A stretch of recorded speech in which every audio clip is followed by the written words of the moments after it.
You're listening to the Digital Deep Dive, where we tackle the newest trends, strategies, and pain points shaping growth across the digital landscape. From Amazon and D2C to international expansion, join our host and e-commerce leaders across multiple industries for in-depth discussions on how to maximize your brands in the digital arena. Now, here's your host, Aaron Conant. Well, hello, everybody, and welcome back to the Digital Deep Dive podcast. I'm your host, Aaron Conant, and today we're going to do a deep dive into Amazon advertising. Tons of changes that have taken place over the past year. Just came out of Unboxed a few weeks ago, their kind of flagship event out in New York City. And while I was out there, a bunch of people introduced me to Destaney Wishon over at Better AMS, and we hit it off. And I was like, "Hey, it'd be great to have you on the podcast." And so she agreed to jump on and kind of do a deep dive. But Destaney, I'll kick it over to you if you want to do an intro on yourself and the company. That'd be awesome, and we can kind of jump into the conversation. Sound good? Perfect. Sounds amazing. As mentioned, my name is Destaney Wishon, CEO of Better AMS, and I have been doing Amazon advertising for I think almost 6 years now, which doesn't seem like a lot until I think about what Amazon ads looked like when I started and just how much the space has grown and how much it's changed. So my expertise in everything our company does is really just go really, really deep on everything Amazon search, Amazon DSP, and with 6 years of experience in the space, you see a lot has happened. Yeah, I mean, I just think back to the days, when you could do nickel and dime bids way, way, way back in the day. I could have just a person on my team jump in there every day, check it, set a budget, and we could kind of monitor it, and that's 7-8 years ago. Yeah, you're right. Like all of a sudden, we get to a point where it's incredibly competitive. People are asking all the time, should I advertise? Is it worth breaking into advertising? And now it's 100% a pay to play game. And so would love to hear your thoughts. If we start high level, I do want to kind of do a deep dive, but when brands jump up and they say, hey, is it worth jumping on to Amazon advertising now? Is it too late? I was just talking to a brand yesterday, and they've been on Amazon for 4 years. They haven't paid attention to it, and they're so far behind on ratings and reviews. Yep. Do they even pull that trigger, or do they, try to jump in with a Walmart or something like that? We'd love to hear, kind of your thoughts there. Yeah, so I'm obviously a big fan of Walmart because I live in Bentonville, Arkansas, but more of that later. In general, I think anyone who's unsure of advertising on Amazon or what direction they should go with their brand on Amazon needs to go onto the platform, put yourselves into the shoes of your customers, and most people are customers of Amazon, and type in your top keywords. And when you do that, the first thing you see is a headline search ad, 4 sponsored product ads, maybe 3 organic placements. So as a general question of should I be advertising for my brand? 100%. Especially if you're paying for an end cap in retail, if you're paying for any form of top of the funnel visibility, but you're not paying for Amazon search, which in my opinion is probably one of the highest purchase intent models in e-commerce. No one goes to Amazon and doesn't plan on purchasing. If you're typing in these keywords, you're planning on buying a product, which is probably the number one way to put your product in front of the customers in your aisle. Yeah, I mean, and I think you said something too, is the keywords, right? Not necessarily your brand name. Yeah. Right. Because there's a lot of times people I type in my brand name, I'm right at the top of search. This is awesome. I've won. I don't know if you won unless you're tied. Right. 100%. And I think that's also a problem we see is a lot of people don't realize how granular you can go with Amazon advertising, especially if you're used to traditional media. They want to focus on kind of those key metrics, impressions, ROAS. But at the end of the day, you can go as precise as the customer search terms. So when you're looking at something like, hey, should I be paying branded spend versus non-branded spend? Again, it's kind of a zoom out. And do you want to acquire a customer that already typed in your name so they're already planning on purchasing? Probably not. It's strictly a defensive ad type. Don't let it inflate your ego and your ROAS. You need to be shifting those budgets to focus on the non-branded aspect. And you can do that by targeting on the search term level. Yeah. So then what does an audit look like? Mm-hmm. Because you're right. I mean, you think about if you're searching on, we'll say toothpaste or something like that, right? So you can search by brand name, or it could be whitening toothpaste or enamel toothpaste or sensitive or sensitive whitening enamel strengthening toothpaste. Yep. How should people be breaking down that portion? Because where we're at right now is I think people are trying to, I want to get into budgets too. People trying to set budgets for next year. Yep. Now I know it's, we're just out of Cyber 5 here. Yep. And, we're getting to the point where they'll be locked in, but in most cases, I'm from like big corporate America side. We didn't get budgets finalized until January, February, but, how are people doing the audit now? And then I want to jump into a little bit of, how should people be thinking about budget next year, given everything that's going on with Amazon? I think when we're auditing brands, there's typically a few pretty big mistakes that we see. And one is not tying in the KPIs with the kind of targeting focus. So as an example, it's super easy to say, hey, I want a $3 to $4 ROAS. But if I go in an account and see that all of that is just acquiring that branded search, that's a pretty big red flag, because you're not actually going to grow on the platform if you're just targeting customers that were already going to purchase for you. So that's something that we do pretty in depth, is kind of segment out on the search term level. And in order to do that, you have to have very, very clean campaign structure. You have to make sure you're negating keywords in certain campaigns, only focusing on branded and others. And it's a lot. So I do want to get into, I have a love-hate relationship with ROAS, but there's the part of it that's really easy to explain upwards to an executive team and they understand it, return on ad spend. The other side though is like, I don't think it's the most important metric to look at, but kind of what I'm hearing is if you're going to look at ROAS, and you're looking at the ad spend, break out the branded search, right, from the non-branded search and carve that out. Because you're right, it's going to be artificially high, right? I can get somebody a crazy ROAS like any day of the week by just bidding on their brand name. Yep, 100%. And don't look at it with the metrics Amazon's giving you. Amazon right now gives you new to brand. And that new to brand is only for sponsored brands, which is typically less than 30% of your ad sales. And it's based off purchase history. So when Amazon's giving you new to brand, they're saying, hey, this person purchased from you in the last 365 days, which is cool, but it's limited and it's only covering half of your advertising data. In reality, you should be pulling your search term reports and looking at branded versus non-brand on the search term level. Because if someone types in Liquid IV or Sensodyne, you know that your external marketing did its job and created brand awareness and they went to Amazon. So again, when we're looking at where we're wanting to target, it should be on the search term level versus it doesn't matter if someone's bought Sensodyne or if they bought Liquid IV. If they're going to Amazon and typing in sensitive toothpaste or electrolytes, doesn't matter if they bought you in the past. They would have typed in your brand name if they wanted you again. That's a customer that is probably not very loyal because they're not 100% sure what to type in. So you want to focus on reacquiring them regardless of past purchase history.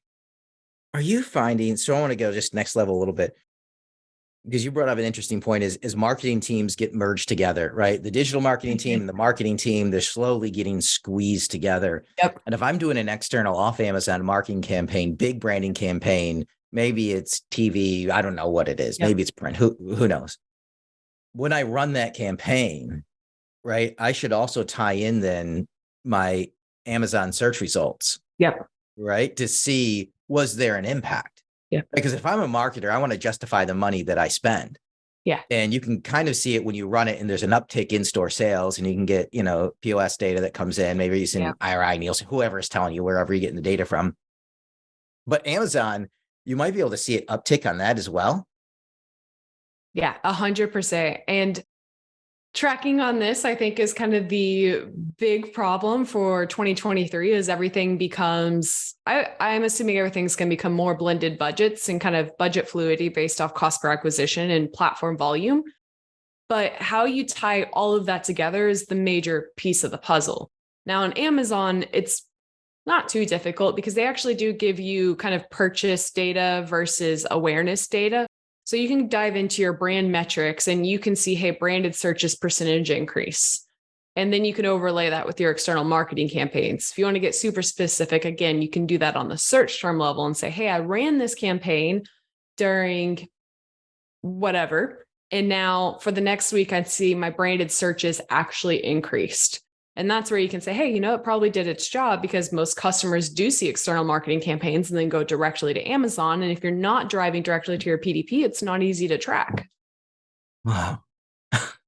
It's a lot of words, a lot of acronyms. Yeah, no, I just, we're getting rapidly to this point, and I feel bad for marketers, the digital marketers, right? Because if you think their jobs changed more than anybody else's over the past like 3 to 4 years, where now what they're expected to do and keep track of and the budgets they're given and they have to be held accountable for, there's tools out there to use, but there's not a universal tool that's giving multi-touch attribution to allow them to see where they need to spend money and then justify how it's been spent. So it's all these disjointed platforms that people are trying to figure out. I mean, whoever comes out with the multi-touch attribution platform that actually works is like an overnight billionaire. That's the reality, right? And it's funny because, I always joke, you go back to like 50 years ago where it really came down to a lift test. Like you said, is you run any type of campaign, you check either POS data or just a general in-store lift. Now I feel like we have all of the data possible on this really micro level. You can go to Amazon, you can go to Walmart, and you can tie these things together. So it's like we have more data, more touch points than ever before, but we still don't have that big picture. So it's like this balance between, hey, who can be flexible and agile in this space and jump on all the new things and test, but while still focusing on the 20% that's driving the 80% of volume. It's this middle ground of kind of being pulled in all the different directions. Yeah. And then on top of it, a new retail media network being launched every other week, right? Another retailer saying, hey, pay us, but not necessarily getting the same performance that Amazon is getting. And then you have Amazon becoming more pay to play. So it's like, do you continue to kind of invest in this media that's always been beneficial? It's high purchase intent. Your customers are loyal to it, but you're losing efficiency hand over fist. But if you invest in something new, it's a really big bet. And it's probably pretty hard to push internally of, hey, we need to move our budgets to DoorDash. Like the balance is insane. And then, and then I'm going to throw in the inventory piece, because think about it from a marketing standpoint. You used to market away, right? And inventory was in multiple different retail locations, and you just market and people will go buy it. But now we think specifically around like Amazon, who right now is in an inventory reduction phase. Now you're throwing in hey, I can't go all in on this advertising campaign. Because A, it's a new item and Amazon has none in inventory, or B, it's a super successful item, but they're only covering 2 weeks of inventory right now. And, there's a lot of people over Cyber 5 who just literally like ran out of product. So it's diverting it to these third-party sellers, which you don't want selling your product either. So as a marketer, it's like, hey, sell more. And yet you're limited. You don't have that control of inventory that you need to have if you're pushing it. What a interesting piece. I'd be really curious to hear your thoughts on this, kind of tying back into that original question of should you advertise, should you not? And tying into the inventory side is a complexity with retail media that I don't think most people are accounting for is the organic rank, the algorithm. The main issue is if you run out of stock or you pull back on advertising to focus on efficiency, there's a really big chance that you're going to actually take a hit to your organic rank as well. Because anytime you slow down velocity, that's a really strong indicator that Amazon should be ranking something or Walmart should be ranking something. So now your advertising is directly correlated with your overall revenue in a way that's not one-to-one. Because you slow down your volume and now your organic rank potentially is dropping. And then as that starts dropping, Amazon's seeing that less people are purchasing your product, which is like a negative flywheel. Now everything's kind of dropping for your brand. You're like, well, I only decreased my ads by 10%. Why are my sales dropping by 20%? And that's the fun one. Because then if you think about it on the advertising side, right, there's the advertising algorithm as well. Right? I'll talk to a company like, hey, I just bumped up my minimum bid to $100 and I'm still not winning. Well, because you Amazon's not viewing you as a convertible product, right? They're seeing it as Amazon, whether it's in organic search or it's in, I'll say, the paid search algorithm. They want to put what the customer is most likely to buy in front of them as quickly as possible. And so if you're not converting, right, then you don't show up as much then in the advertising algorithm either. Amazon's not putting you out there because if you're on a downward trend on conversion, fewer and fewer people want to buy that. So I'm going to put a different ad in front of people that I think they're more likely to buy. Wow.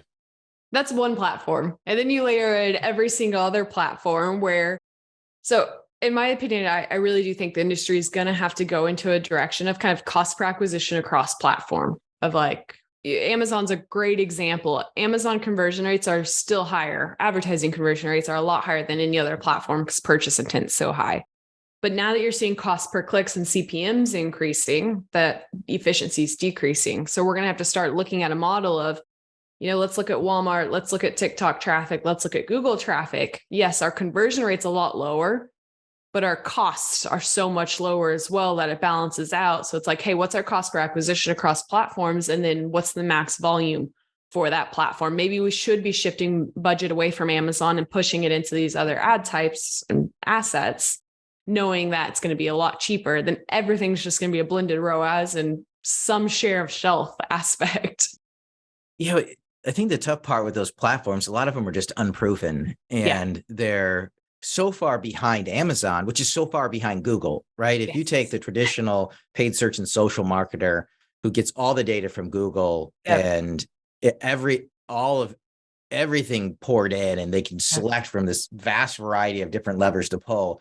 Amazon doesn't equal Google on that front. Now, the next thing though, if you're even not as advanced as Amazon, like people are hesitant, but they know they have to at some point in time. They have to. Like they can't keep pouring into Amazon, especially with Amazon's doing with inventory right now. I think strategically, in my mind, Amazon is pushing everybody towards the third party. Not everybody. I think this is a whole other podcast, which is Amazon pushing people third party? Because I believe that they are in a series of concerted efforts. They're not coming out and saying it, but this inventory and paid media piece are definitely part of it. Definitely part of it. Couldn't agree more. Yeah. So do you, so what metrics should people focus on? Like, we'd love to hear your thoughts. And then I'd like to get a little bit of what came out of Unboxed. But that'd be a fun one. Yeah. What metrics, high level, do you think people should be focusing on? And I want to carve out the ROAS piece for one, because that usually helps a lot going upwards and explaining to people because they don't have time to do a deep dive on what everything else means. But then what are the core metrics that you're using to help drive business across the board? Yeah. So we go really, really in depth and granular from everything from our campaign setup to how strategically we manage Amazon ads. So our setup allows us to dive into some of these metrics that aren't easily exported. So I kind of wanted to call that out. But in general, we look at everything in a kind of bucketing of branded versus non-branded. And then we layer in ad types because kind of the ad types have very different objectives they should have associated with each. And then we take those metrics and apply them to the brand's categorization. So whether it's tier 1, tier 2 products, or if they have very different categorization that they're using across retail, we'll then pull all these metrics within those. And then we're going to really dive into cost per click, conversion rate, and that ROAS piece. So that way I can say, hey, for my non-branded sensitive toothpaste line, this is how I'm converting. This is how expensive that line is. Here's the ad types I'm focusing on, which is more strategic. Here's my ranking campaigns versus my profitability campaigns versus my conquesting campaigns for competition. And then we kind of dive into all of those variables. But if I'm talking very high level to a brand, it's, hey, knowing your branded versus non-branded traffic, knowing your conversion rate relative to your category, and knowing your advertising costs, because that's the variable you can control is the bid and the CPC. And that's going to be your direct association with profitability. Awesome. Love it. So Unboxed, my mind, incredibly scripted event. And yet there are nuggets to pull out of it. And there's some cool things. Love to hear like your kind of key takeaways as a whole. And we can kind of pick those apart. Yeah. Unboxed was amazing. Probably one of the best conference and just terms of saturation of great minds on the conference floor. Like Amazon aside, you couldn't walk 10 feet without seeing someone that you look up to in the space. So major shout out for that. But on the content, there's that one pod where it was like Jeff Cohen, right? And Kiri Masters and Melissa Burdick and Srinath was there, and then you came walking up and they're all like, Destaney. It was so much fun. Like, I absolutely love the little community we've built in this space, because I feel like we all just run business in a very similar fashion, very like abundance mentality, just trying to do what's best for the industry. So I had such a great time. But for the content, I think, in my opinion, Amazon's moving in a really strong direction with ads. I think that they are finally giving so much more weight to brands. They really started as the anything, everything store. They needed 3P sellers. They needed 300 different pins when someone searched for a pin. And now that they've built loyalty as a company, it's like, hey, no, people don't need 300 pins. They need the best 10 pins in the market. Just kind of funny, because I feel like it's more of a model of like what General in store has focused on. It's like, how do I get the best products in the hands of my customers? So with that, it's becoming so much more pay to play. It's focusing so much more on creative and brand building. All of the new products they're releasing with Amazon Post, Amazon Lives, Amazon Influencers, even, sponsored display video, or tying in DSP into more search. It's all going to be benefiting brands and those who know how to utilize those creatives and focus on conversion rate.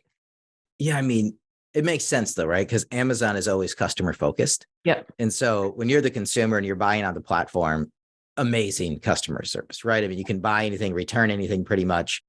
But then as a brand selling to Amazon or on the platform, not so much, right? Hard to get a hold of a vendor manager. But then you flip over from the brand side. If you're an advertiser, again, you're now a customer of Amazon. You're giving them money. Yeah. And that was kind of one of the things that I took away from it, was like Amazon treating brands like they treat customers, because now brands are customers buying their advertising. Yes. So again, as long as you're handing Amazon money to buy a product that they have, they love you and they treat you really great, and they share an overabundance of information. Well, I don't know about an overabundance, but more than typically you would expect.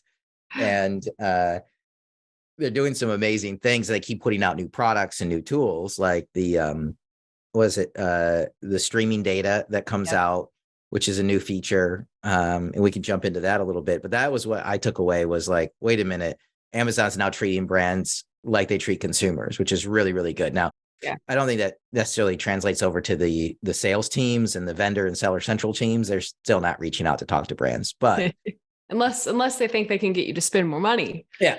Oh yeah. It's going to be a great QBR. Yes. Invest in an SVS and we can be nice for, 8 weeks. 100%. What about the streaming around, PPC data and conversion data? Have you plugged into that? Are you using that? I think that's another fantastic call out of painting the picture. 6 years ago, it used to be 10 to 15 cent cost per click. So you had a lot of room for error. You could run these general auto campaigns on terrible keywords and it didn't matter because it was so cheap. You're going to run at a 10% A cost still. Now costs have increased a ton, and a lot of brands don't necessarily realize that effect that has in their advertising performance. So Amazon's having to piece together more and more data and insights, so that way they can go to their advertising partners and give us ammunitions to get brands to spend more money. Stream is a really big piece of that. They're doing a lot with AMC as well to give us the hourly insights to help us make adjustments and maybe justify day parting for the first time ever. Yeah. On the AMC side, they're slowly trying to pull in, this is what you're doing on DSP, this is what you're doing on search, and this is how those two work together. And I really think it's kind of rooted in, okay, page one's oversaturated with ads. The brands who are willing to pay $40 a click will pay $40 a click because it's an important space on the page. But how do we get them to continue spending when that efficiency decreases? And the answer is by giving people more data so they can make better decisions. Right. I mean, it's funny because the day parting piece, all these companies up until recently, like, hey, we day part, we day gate, whatever you want to call it. You're like, off like, what data? Yeah, right. Don't get me started on this topic. Which is always funny to me, because when you talk to people, like, they only release it once a day, right? Yes. Like, the only way to do that is to every single day be turning multiple campaigns on and off, and then averaging them and assuming that there's no seasonality whatsoever. 100%. And then you push back with the conversation of, do you shop at midnight? Well, sometimes. Are you just clicking around, looking at other people's listings? Like, no. More than likely what people are doing is they're adding to cart and purchasing later. Like, no one goes to Amazon for fun. Like, you go to Amazon to spend money. So I think that little piece is always kind of blown my mind of, just because they clicked at midnight, there's a good chance that they're purchasing on the next day or the day after. And that's why we have a 14-day attribution window anyways. Like, yeah. Which is that I build a cart, right? I Yes. don't want the UPS guy showing up every day. I don't. 28 different times. Yes. Yeah. So, and I got to talk myself into spending. And then at some point in time I hit, okay, now it's a good number. Now this is good. 100%.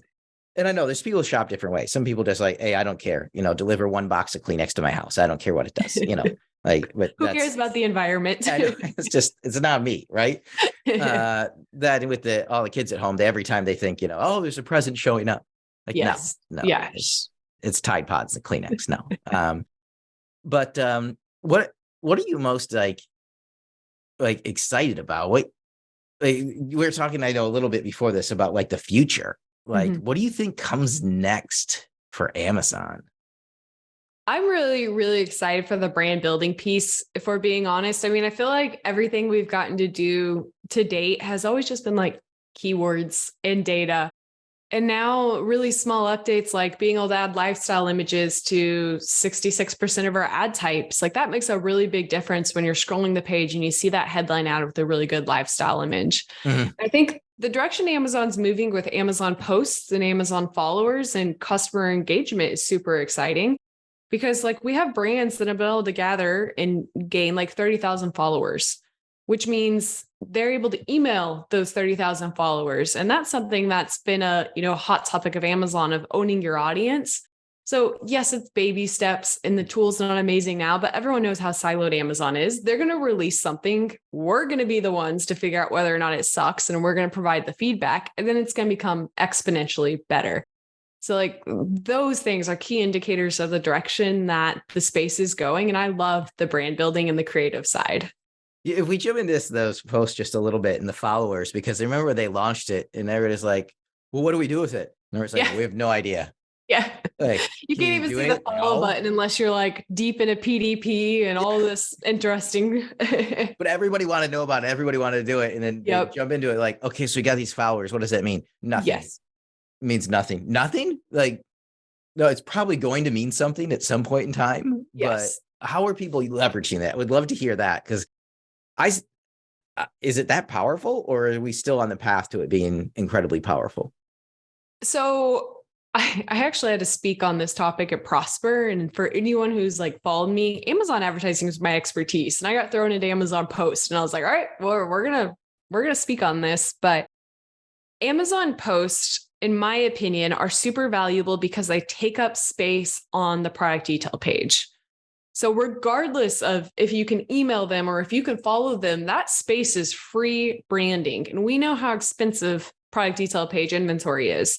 So I pulled an account a few days ago, and I basically just did the math on how many clicks we've gotten for our post and what our CPC is for the account. And I realized that we've basically gathered like 15,000 free clicks. Free. It's still content you're having to produce, but most people can syndicate it. Yeah. And it was super valuable just for that aspect. So just because you can take up space on your competitors' product detail pages, I think that's important. And then a lot of people probably haven't noticed this, but if you go and you search, sometimes you'll see a follow button on a sponsored brand ad. And it's something that we as advertisers can't necessarily, create right now, but Amazon's beta testing, putting a follow button on sponsor brands, which will exponentially increase the visibility of followers and how a brand can gather followers. So once that's fully rolled out, I think it'll be huge, because then customers will actually understand how to follow a brand. And then even without future innovation with these tools, you're able to email those followers. So the emails are obviously heavily templated. Amazon's not giving us a lot of free range, but if you have 30,000 followers and you can send them a product release email, it's a really great way to incorporate a launch, especially, when you look at what we used to do 5 to 6 years ago when we were able to have workarounds for building audiences and doing giveaways. Amazon wants to own that. So being able to incorporate that into your launch, I think will be really powerful in the future. Yeah, I mean, if they can show that works, right, then they can charge you, right, for the email, but they could also charge you to put that follow button within the sponsored brand ads. I mean, it's a money play at the end of the day, but then if it can help you grow, I think what you're talking about as well is, hey, this is a new product launch that's coming.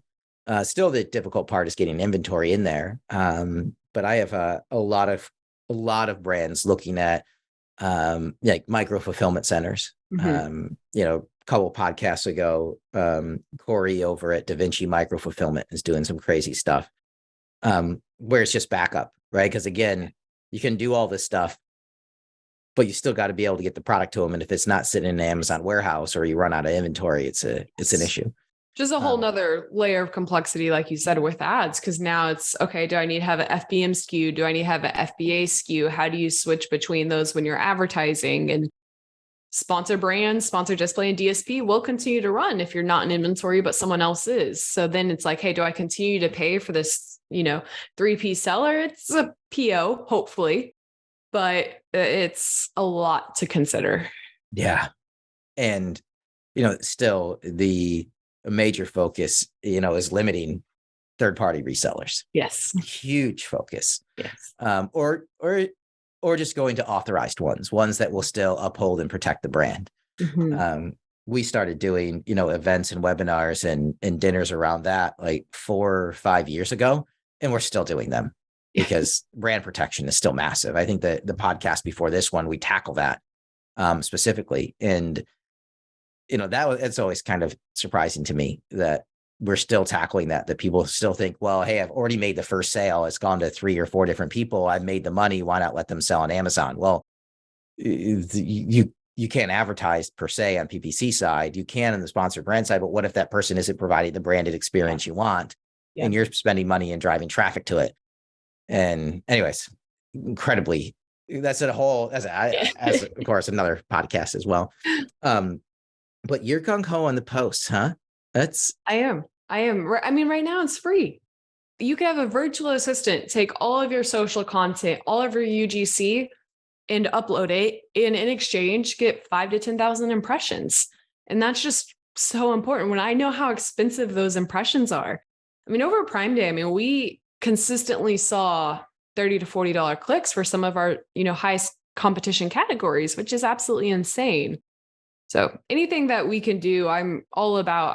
I really love the 80-20 aspect when it comes to e-commerce because it's changing so quickly and there's so many shiny objects to get distracted by. And for post, it's like, hey, this is a really easy systemizable component that's going to give me a lot of impressions for free.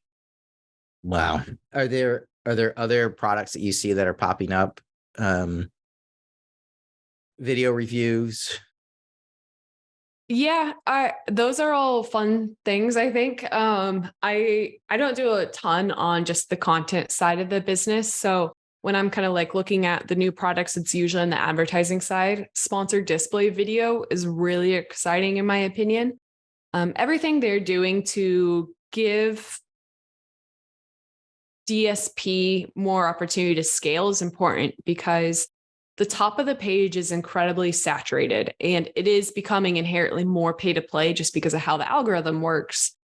So anything Amazon can do to diversify those ad costs, whether it's off-platform ads using their display network or diversifying the way we target on platform, is going to be really powerful for brands. So whenever they release something new, I always recommend going ahead and getting into the beta and testing with low bids, low budgets, and then scale as it needs to scale. But Sponsor Brands video is a perfect example.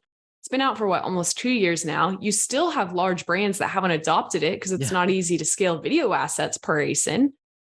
But the people who got into that were able to see insane efficiencies because it was so cheap, and it's a cost per click model. That never happens with video ads. No, I agree. And especially we're at a time where like TikTok is taking over, right? The average now, I think, is for Gen Z is 5 hours a day. So you're like, oh, well, how does that impact, Amazon? Well, it's all video content. Yeah.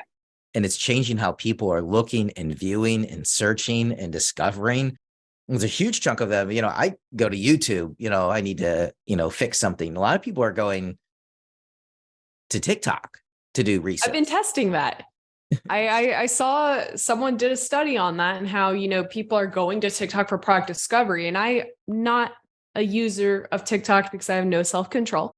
So occasionally I will download and log in and search for, hey, this in my area or this style of product. And it's pretty interesting because you can quickly see like viewers and really kind of assess like, hey, what do people value based off that? Yeah. And it's changed the landscape of how people want to interact with other platforms as well, right? Think about Reels that is all of a sudden ramped up in how important they are. But then we have, the video ads. We also have, video reviews. Like video is taking over. People don't want to read anymore, right? They want to look. We did an interesting couple of events, dinners around, content, and the fact that now content and the images rank higher than the actual bullet points or product description. Yeah. Looking at a title, make sure it matches ratings and reviews, right? And then they're jumping over and looking at images. That's what I want to see. And which then looks into another whole thing, the ratings and review side and the gamification of that. But still, they're jumping over for validation at the visual content side rather than actual just reading anymore. It's pretty crazy. What do you think for budgets? What's going to happen next year? So a lot of concerns, economy slowing down, Amazon's trimming back inventory, especially in Q4. So they're going to be holding, the average, that I kind of see is between 0.6 and 0.7 months of inventory. Mm-hmm. So 2, maybe 3 weeks if you're lucky. Mm-hmm. How should people be thinking about budget for Amazon next year? Do you have a lot of people increasing it? Or are they holding it steady? Holding steady or decreasing is probably what we've seen. On the enterprise side, I would say a lot more holding steady, but I'm concerned for a lot of the third-party SMBs. Yeah. I think most people have probably read Shoe Dog, and they understand the difficulties that go with having a cash flow intensive business focused around inventory. And you combine that with just declining margins and a competitive landscape, and it's getting a lot more difficult. And the conversation I'm constantly having to have is, we can pull back budgets. That's okay. I understand as a brand, as an entrepreneur, you need to pull back budgets, but you just have to be careful that you don't decrease your volume too much, because you're going to be in this, again, negative flywheel that's going to hurt your rank.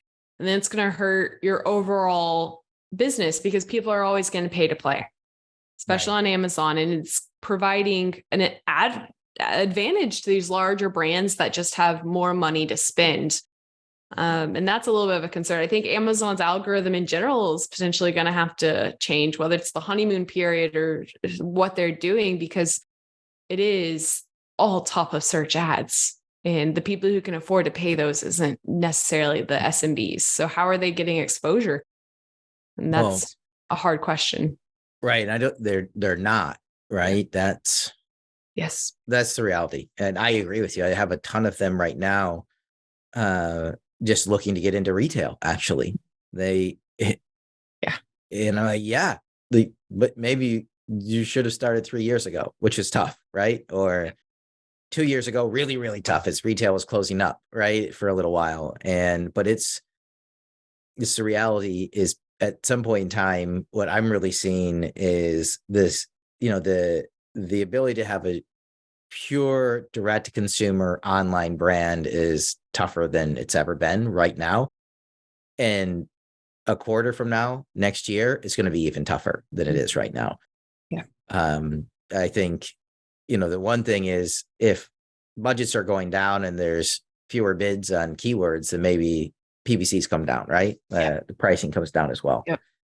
But I think it also comes down to finding a way to own your audience.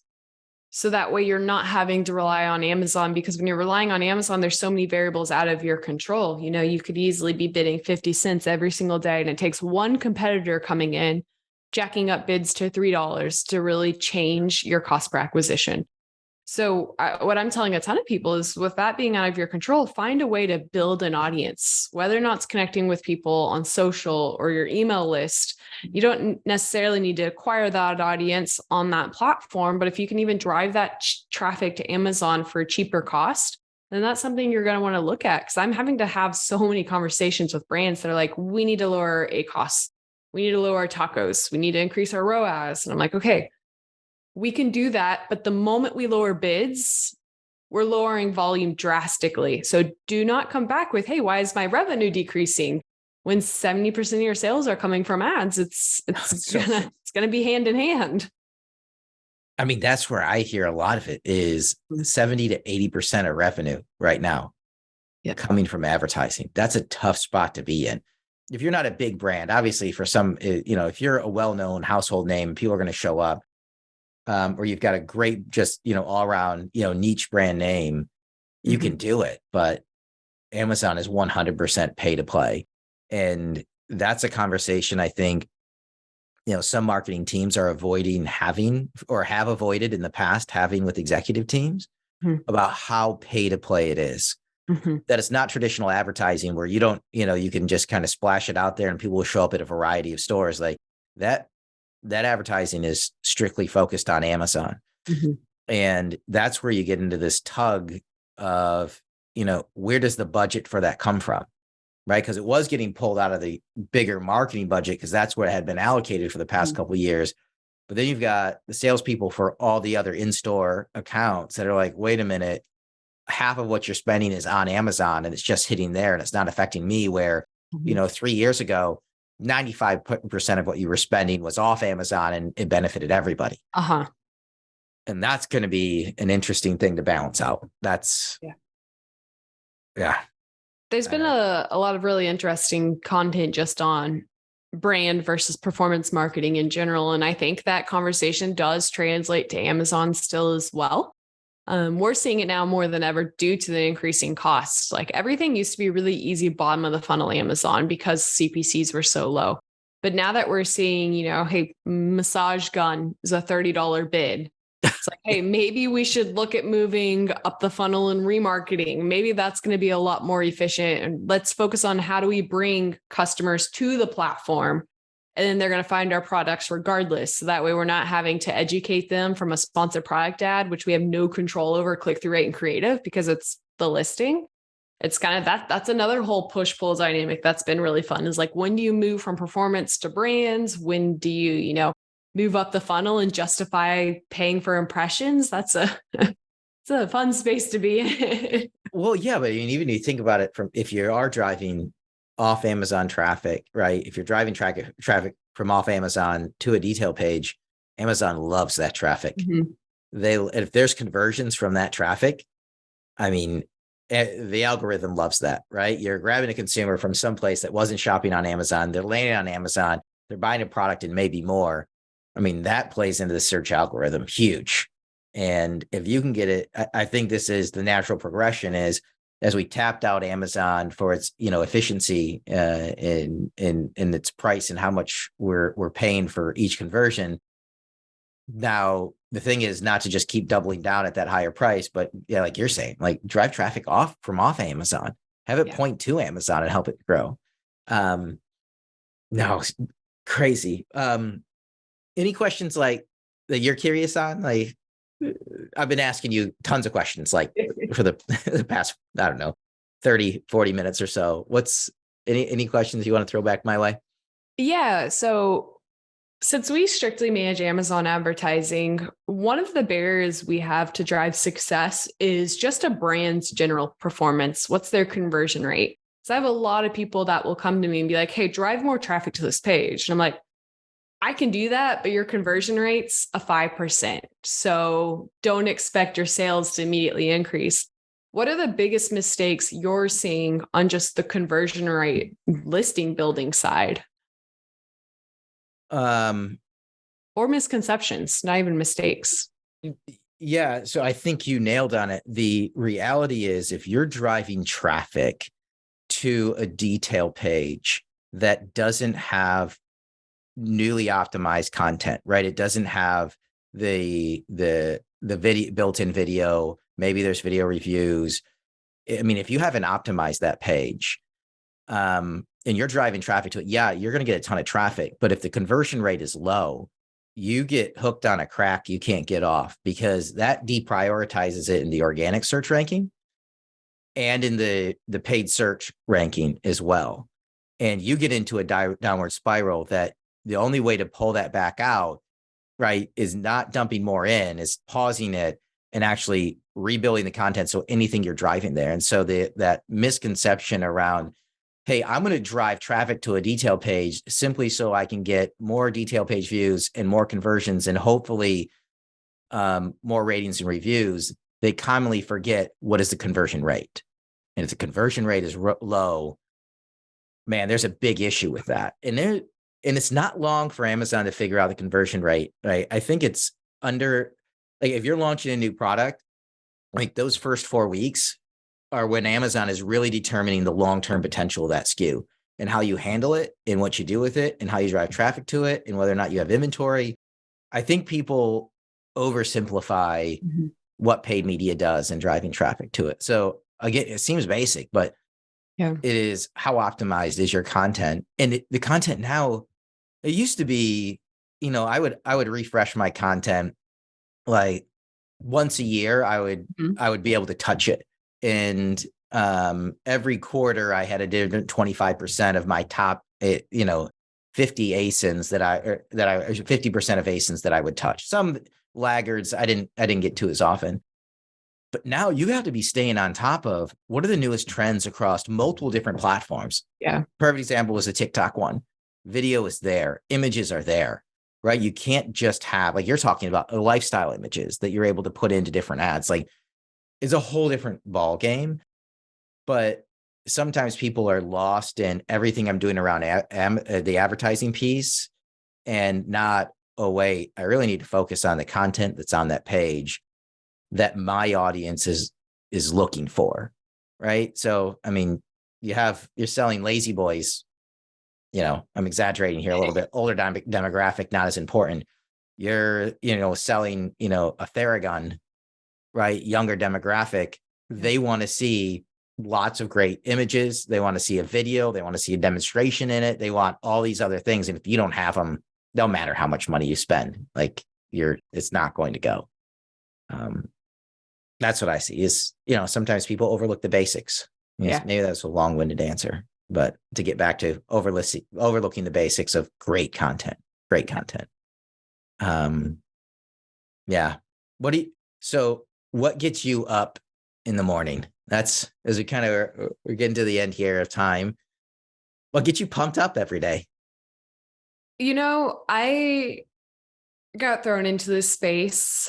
It was my first job directly out of college. And thankfully it stuck because there's no leaving now. I'm way too far in.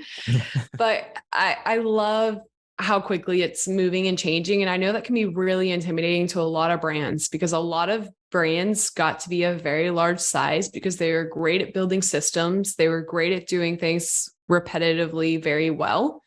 And now I'm looking at the space, like there's days where I wake up and I'm like, what is an advertising console? This is brand new. There was no newsletter, no announcements. I have more tools that I can, use to my benefit. So how rapidly the industry is changing, I think is always really exciting. And how I think the people, the brands, the agencies that are going to succeed are the ones who can consistently do what works really well, but also leave space to learn and, nonstop learn, test, and really kind of use that to their advantage.